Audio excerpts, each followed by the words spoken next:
स्वागत। आज हम ट्रेडिंग की दुनिया में एक आम सवाल पर गहराई से बात कर रहे हैं। टाइम फ्रेम, मतलब कौन सा टाइम फ्रेम सबसे सही है? 5 मिनट, 1 घंटा, डेली? अक्सर ट्रेडर्स इसमें उलझे रहते हैं, है ना? हाँ बिल्कुल। ये एक बहुत ही कॉमन सवाल है, खासकर नए ट्रेडर्स के लिए। पर मजे की बात यह है कि वीडियो कहता है कि कोई एक सबसे अच्छा टाइम फ्रेम होता ही नहीं है। सही कह रही हैं आप, ये एक आम मिथक को तोड़ता है। तो आज हम इसी सोर्स के जरिए ये समझने की कोशिश करेंगे कि क्यों सिर्फ एक टाइम फ्रेम, मतलब उसी पर टिके रहना, वो जोखिम भरा हो सकता है, और क्यों ये मल्टी टाइम फ्रेम एनालिसिस, या जिसे टॉप डाउन अप्रोच कहते हैं, वो इतना जरूरी है।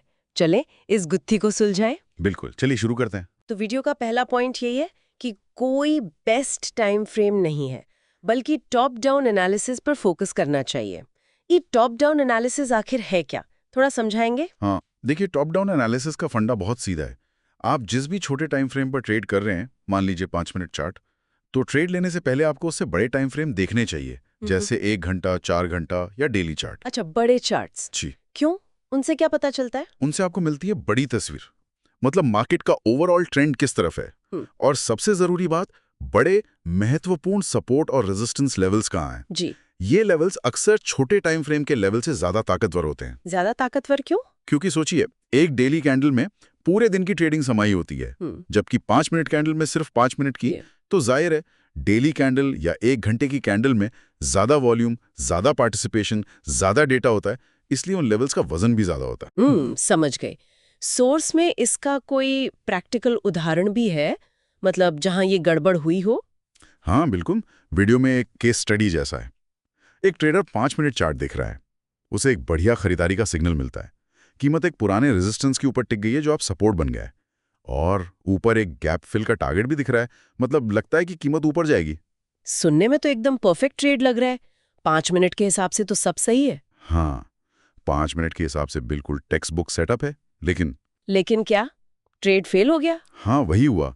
सोर्स बताता है कि ट्रेड उल्टा पड़ गया, कीमत नीचे आई और स्टॉप लॉस हिट हो गया। अरे, पर क्यों, कहाँ गड़बड़ हुई? गड़बड़ हुई टॉप डाउन एनालिसिस ना करने में। जब बाद में उसी समय का 1 घंटे का चार्ट देखा गया, तो पता चला कि कीमत ठीक एक मजबूत 1 घंटे के रेजिस्टेंस लेवल पर पहुंचकर रुकी थी। ओहो, मतलब एक बड़ी दीवार सामने खड़ी थी जिसके बारे में पता ही नहीं चला। एग्जैक्टली, वो 1 घंटे का रेजिस्टेंस लेवल 5 मिनट के चार्ट पर या तो देखा नहीं या उस पर ध्यान नहीं दिया गया, और वो लेवल 5 मिनट के छोटे मोटे सपोर्ट सिग्नल से कहीं ज्यादा भारी पड़ा। अच्छा, तो अगर उस ट्रेडर ने पहले 1 घंटे का चार्ट देखा होता तो शायद वो ये खरीदारी का ट्रेड लेता ही नहीं।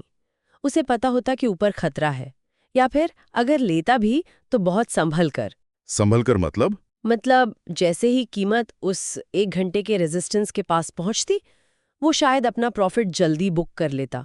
वो गैप फिल का इंतजार नहीं करता, उसका रिस्क मैनेजमेंट बेहतर होता। ये मल्टी टाइम फ्रेम एनालिसिस एक तरह से आपको छुपे हुए खतरों से बचाता है। बिल्कुल, और छोटे टाइम फ्रेम के शोर से भी बचाता है, आपको एक कॉन्टेक्स्ट देता है। तो क्या ये सिर्फ 5 मिनट और 1 घंटे की बात है, या और भी बड़े टाइम फ्रेम देखने चाहिए? सोच तो कहता है कि हाँ, और भी ऊंचे टाइम फ्रेम देखने चाहिए, जैसे डेली, वीकली, यहाँ तक कि मंथली भी। ये खासकर तब जरूरी है जब आप स्विंग ट्रेडिंग या पोजिशनल ट्रेडिंग कर रहे हो। अच्छा। कोई उदाहरण इसका? हाँ, जैसे वीडियो में एप्पल स्टॉक का जिक्र है। मान लीजिए एप्पल का वीकली चार्ट लगातार लोअर हाई बना रहा है, मतलब हर नई ऊंचाई पिछली वाली से नीचे है। ये साफ तौर पर एक डाउन ट्रेंड का संकेत है। ठीक है, वीकली चार्ट पर गिरावट दिख रही है। हाँ, अब ऐसे में अगर आपको 5 मिनट के चार्ट पर कोई बुलिश पैटर्न दिखे या कोई इंडिकेटर कहे कि खरीदो, तो क्या आप बड़ी पोजीशन लेंगे? शायद नहीं। नहीं, क्योंकि बड़ी धारा तो नीचे की तरफ बह रही है। बिल्कुल, आप ट्रेंड के खिलाफ जा रहे होंगे, जो ज्यादा जोखिम भरा है। बड़े टाइम फ्रेम का ट्रेंड और उसके लेवल्स हमेशा छोटे टाइम फ्रेम के सिग्नल पर भारी पड़ते हैं। ये बात तो एकदम साफ हो गई। बड़े टाइम फ्रेम का कॉन्टेक्स्ट किंग है। सही पकड़ा, उनका वजन कहीं ज्यादा है। सोर्स में एक और खतरे का जिक्र था, खासकर बहुत छोटे टाइम फ्रेम्स, जैसे 1 मिनट या 5 मिनट को लेकर। हाँ, वो है ओवर ट्रेडिंग का खतरा।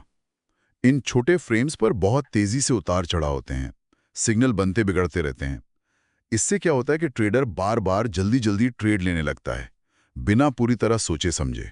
अच्छा, मतलब हर छोटी हरकत पर रिएक्ट करना। हाँ, और ये ओवर ट्रेडिंग अक्सर नुकसान की वजह बनती है।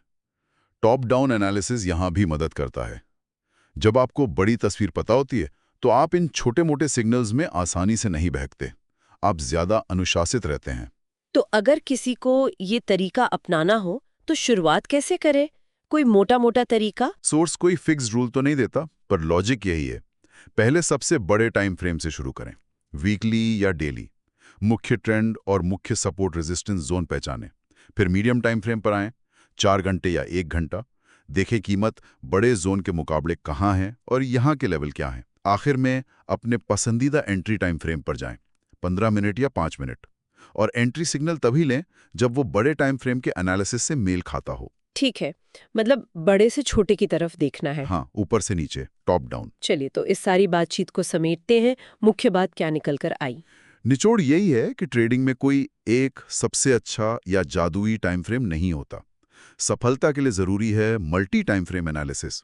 आप किसी भी टाइम फ्रेम पर ट्रेड करें, हमेशा बड़े टाइम फ्रेम पर जाकर मार्केट की बड़ी कहानी, उसका मुख्य बहाव और उसके अहम लेवल्स को समझना जरूरी है। इससे बेहतर फैसले लेने में मदद मिलती है और जोखिम भी कंट्रोल में रहता है। बिल्कुल, ये आपको गलत सिग्नल से बचाता है और सही दिशा दिखाता है।